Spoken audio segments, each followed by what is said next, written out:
She ran barefoot through the freezing rain, her wrists still raw from the zip ties she'd finally torn through after 3 days of twisting and pulling until her skin bled. She didn't know where she was. She didn't know which direction led to safety. All she knew was that if she stopped running, if she hesitated for even a second, he would find her. And if he found her again, there wouldn't be a second chance. She stumbled onto a 2-lane highway just as a delivery truck's headlights cut through the darkness. She stepped into the middle of the road, arms raised, and the driver slammed on his brakes. He would later tell police he thought he was seeing a ghost. She was so pale, so covered in mud and blood, that she barely looked human. But she was human. She was alive. And against odds that investigators would describe as almost impossible, she had escaped from a man who had already murdered 6 women. The nightmare was supposed to be over. The danger was supposed to be behind her. But 6 weeks later, she disappeared. No struggle, no witnesses, no explanation. And this time, she never came back. Her name was Cassandra Lyle, though certain identifying details have been altered to protect the ongoing investigation and the privacy of those still searching for answers. She was 32 years old, a veterinary technician working at an animal clinic in a mid-sized city in the Pacific Northwest. She lived alone in a small rental house on the outskirts of town, surrounded by trees and gravel roads that offered the kind of quiet she'd always preferred. Friends described her as introverted but warm, someone who was more comfortable with animals than people, but who had a close circle of trusted friends she'd known for years. She wasn't reckless. She wasn't careless. She was simply living her life, going to work, coming home, existing in the routines that made her feel grounded and safe. On the evening of November 3rd, Cassandra finished her shift at the clinic around 7 p.m. Security footage shows her locking the front door, saying goodbye to a coworker in the parking lot, and getting into her car. She planned to stop at the grocery store on her way home, a routine errand she'd mentioned to her coworker in passing. The grocery store was 10 minutes away. She arrived at 7:26, parked near the entrance, and went inside. Surveillance cameras captured her shopping, moving through the aisles with a cart, selecting produce and canned goods. She checked out at 7:53, paid with her debit card, and loaded her groceries into the trunk of her car. That footage is the last confirmed visual record of Cassandra before the abduction. What happened next was pieced together through forensic evidence and Cassandra's own fragmented testimony given days later. Somewhere between the grocery store and her house, her car broke down, or appeared to break down. Investigators would later determine that the fuel line had been deliberately cut, a precision incision designed to cause the engine to fail at a specific distance from the store. Cassandra pulled over onto the shoulder of a rural road, surrounded by forest on both sides, no houses in sight. She tried calling for roadside assistance, but her phone had no signal. She sat in her car for several minutes, debating whether to walk back toward town or wait for another driver to pass. Before she could decide, a van pulled up behind her. The man who got out was calm, polite, concerned. He asked if she needed help. Cassandra, already uneasy about being stranded in the dark, said she was fine, that she'd figure it out. But the man insisted. He said he had tools in his van. He said he could take a quick look. Cassandra hesitated. Every instinct told her something was wrong, but she couldn't articulate why. He seemed harmless. He was well-spoken. He smiled, and she'd been raised to be polite, to not assume the worst of people offering help. So she agreed. She unlocked her hood, and in the 30 seconds it took for him to walk to the front of her car, he attacked. The assault was sudden and efficient. He grabbed her from behind, one arm around her throat, cutting off her air before she could scream. She fought. She clawed at his arms. She tried to kick backward, but he was stronger, larger, and clearly experienced in subduing someone quickly. Within seconds, Cassandra was unconscious. When she woke, she was in the back of his van, hands zip-tied behind her back, ankles bound, a cloth gag in her mouth. The van was moving. She could hear the hum of the engine, the occasional bump of rough road. She had no idea how long she'd been unconscious or where she was being taken. All she knew was that she was trapped, and the man driving had taken her for a reason. The man's name was Victor Holloway. He was 46 years old, a former electrician who'd been fired from multiple jobs for erratic behavior and had been living out of his van for the past 2 years. He had a criminal record that included assault and voyeurism, but nothing that had flagged him as a violent predator. What law enforcement didn't know, what no one knew, was that Victor had been abducting and killing women for nearly 4 years. He operated across state lines, selecting victims who lived alone, who traveled rural roads, who could disappear without immediate alarm. He was methodical. He was patient. And he'd never been caught. Cassandra was his 7th victim. The 6 women before her had all been found dead, their bodies dumped in remote locations, their cases unsolved and unconnected until Victor's eventual arrest. Victor drove Cassandra to an abandoned industrial building on the edge of a forest, a place he'd scouted weeks earlier. The building had been a warehouse once, long since gutted and forgotten. Inside, Victor had prepared a room, chains bolted to the floor, a mattress in the corner, supplies stacked against the wall. It was clear he'd done this before, clear he'd planned for someone to be there for a long time. Cassandra spent 3 days in that room. Victor brought her minimal food and water. He didn't speak much, only giving brief commands. The psychological torment of not knowing what he intended, of waiting in silence for violence that might come at any moment, was almost worse than the physical confinement. Cassandra later told investigators that she believed with absolute certainty that she was going to die in that building. But on the 3rd night, Victor made a mistake. He'd been drinking, something Cassandra had noticed him doing with increasing frequency each evening. When he came to check on her, his movements were slower, less coordinated. He unlocked the chain from the floor to move her to a different position, and in that brief moment of transition, Cassandra saw an opportunity. She wasn't stronger than Victor, she wasn't faster, but she was desperate, and desperation, she would later say, gives you a kind of strength you don't know you have. When Victor bent down to reattach the chain, Cassandra swung her bound hands upward as hard as she could, catching him in the jaw with the metal buckle of the restraint. He stumbled backward, stunned, and Cassandra ran. She didn't stop to see if he was following. She didn't look back. She just ran through the dark corridors of the warehouse, crashing into walls, tripping over debris, until she found an exit. Outside, the forest was pitch black and disorienting. She had no shoes. Her hands were still partially bound. She had no idea which direction to go. But she ran anyway, driven by adrenaline and terror, moving through trees and underbrush until she saw the glow of headlights on a distant road. She ran toward that light as if her life depended on it, because it did. And when the truck stopped, when the driver got out and saw her, when he called the police, Cassandra finally allowed herself to believe she might survive. She was taken to the hospital immediately, treated for dehydration, hypothermia, and severe lacerations on her wrists and ankles. She was interviewed by detectives while still in the emergency room, giving them every detail she could remember. Victor's description, the van, the warehouse, the route he'd driven. Her account was detailed and consistent despite her obvious trauma. Within hours, police had identified Victor Holloway through traffic camera footage and DMV records. They located the warehouse and found evidence linking Victor to multiple murders, DNA from previous victims, personal items, photographs he'd taken. Victor had documented his crimes meticulously, almost compulsively.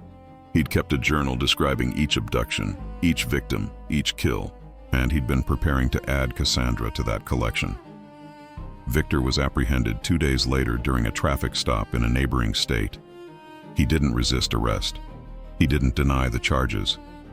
He simply sat in the back of the patrol car, silent and expressionless, as if the entire situation was of no consequence to him. He was charged with 6 counts of first-degree murder and 1 count of kidnapping and attempted murder. The evidence against him was overwhelming. Cassandra's testimony was damning. Physical evidence from the warehouse corroborated every detail. Victor Holloway was held without bail, awaiting a trial that would almost certainly result in life in prison or the death penalty. For Cassandra, the aftermath of her escape was a whirlwind of media attention, police interviews, and well-meaning but overwhelming support from strangers. Her story was national news. Headlines called her a survivor. People sent letters and messages praising her courage. Her family surrounded her with love and protection. But beneath the surface, Cassandra was drowning. She couldn't sleep without nightmares. She couldn't be in enclosed spaces without panic attacks. She couldn't hear a van engine without her heart racing. The trauma was profound, pervasive, and debilitating. Her therapist diagnosed her with severe PTSD and recommended intensive treatment. Cassandra attended sessions, took medication, and tried to convince herself that surviving meant the danger was over. But Cassandra never felt safe. She told her sister, during one of their late-night phone calls 2 weeks after the escape, that she couldn't shake the feeling Victor had been watching her for longer than anyone realized. That maybe he'd been inside her house before the abduction, going through her things, learning her routines. The therapist suggested these were intrusive thoughts, common symptoms of trauma, not reflections of reality. Victor was in custody, he couldn't hurt her. But Cassandra wasn't convinced. She started noticing things. A window she didn't remember leaving unlocked. Items in her house that seemed moved. The persistent sensation of being watched even when she was alone. She mentioned these concerns to the detective assigned to her case, who assured her Victor was in maximum security with no contact to the outside world. But the reassurance didn't help. Against her family's protests, Cassandra decided to return to her house 6 weeks after the escape. She said she needed to reclaim her space, her independence, her life. Her parents begged her to wait, to stay with them longer, to give herself more time. But Cassandra was determined. She couldn't live in fear forever, she said. She had to face it. On December 15th, she moved back home. She changed the locks. She installed a security system. She promised to check in with her family every day. For the first 2 days, she did exactly that. She called her mother in the morning. She texted her sister at night. She seemed okay, or at least she seemed to be trying. On the morning of December 18th, Cassandra didn't answer her phone.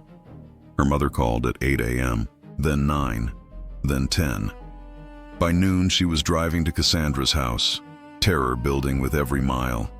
When she arrived, she found the front door locked. She knocked. No answer. She called Cassandra's phone and could hear it ringing inside the house. She called the police. Officers arrived within 15 minutes. They knocked. They announced themselves. When no one responded, they forced entry. Inside, the house was quiet and still. Cassandra's phone was on the kitchen counter. Her keys were on the table. Her jacket was hanging by the door. The security system had been disarmed from the inside. But Cassandra was gone. There were no signs of struggle, no broken windows, no forced entry, no blood. The back door was unlocked, which Cassandra's family said was unusual because she'd become obsessive about locking every door and window. But there were no footprints in the yard, no tire tracks in the driveway, no evidence that anyone had been there. Cassandra had simply vanished from inside her own home. Police searched the property and surrounding area. They brought in dogs. They checked nearby woods and roads. They found nothing. No clothing, no personal items, no indication of where Cassandra had gone or how she'd left. The investigation into Cassandra's disappearance was immediate and extensive. Detectives reviewed security footage from her home system. The cameras showed Cassandra entering her house at 6:47 p.m. on December 17th. They showed her moving around inside, making dinner, watching television. The last footage showed her walking upstairs at 10:32 p.m. After that, the cameras went dark. Not offline, not disabled externally, just dark, as if someone had turned them off from the control panel inside the house. But Cassandra's family insisted she would never turn off the security system at night. She'd been too afraid, too vigilant. It didn't make sense. Her phone records showed no calls or texts after 6 p.m. the previous evening. Her bank accounts showed no activity. Her car was still in the driveway. She had left behind her wallet, her identification, and her medication. Everything suggested she hadn't planned to go anywhere. Yet she was gone. Detectives interviewed neighbors. No one had seen anything suspicious. No one had heard anything unusual. Cassandra had disappeared as completely and mysteriously as if she'd never existed. The first theory investigators considered was that Victor Halloway had somehow orchestrated Cassandra's disappearance from jail. That he had an accomplice, someone who'd been working with him all along, someone who finished what Victor started. Detectives tore through Victor's life. His phone records, his visitor logs, his known associates. They found nothing. Victor had no visitors except his attorney. His monitored calls revealed no coded messages. His former friends and acquaintances were interviewed and cleared. If Victor had an accomplice, they were invisible. The second theory was that Cassandra had been targeted by a copycat, someone who'd read about her case in the news and saw her as vulnerable. But there were no credible threats, no stalkers, no suspicious individuals identified. The third theory was the one that made Cassandra's family furious, that she disappeared voluntarily, that the trauma had been too much, that she'd decided to start over somewhere new, somewhere no one knew what had happened to her. But Cassandra had left everything, her life, her belongings, her beloved cat, found alone and frightened in the house.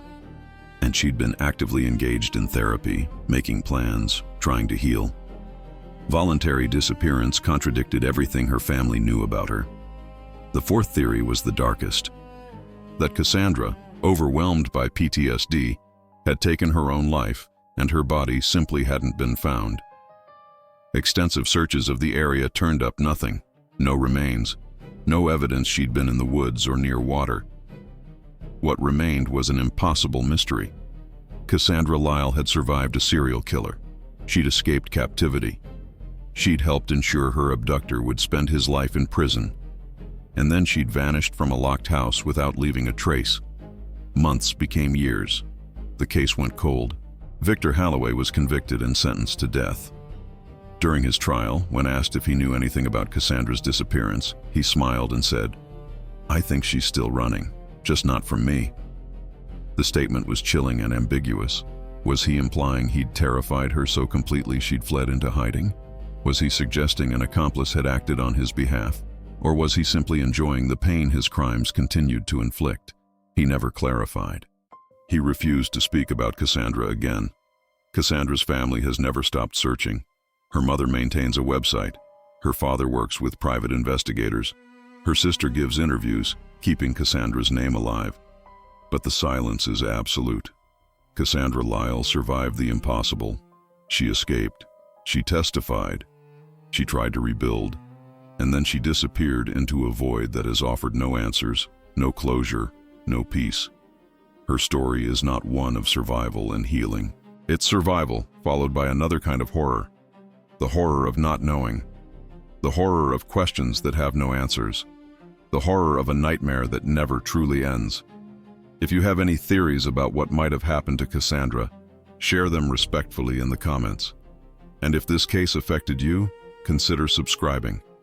We cover stories that deserve to be remembered, cases that remain unsolved, and the families still searching for truth.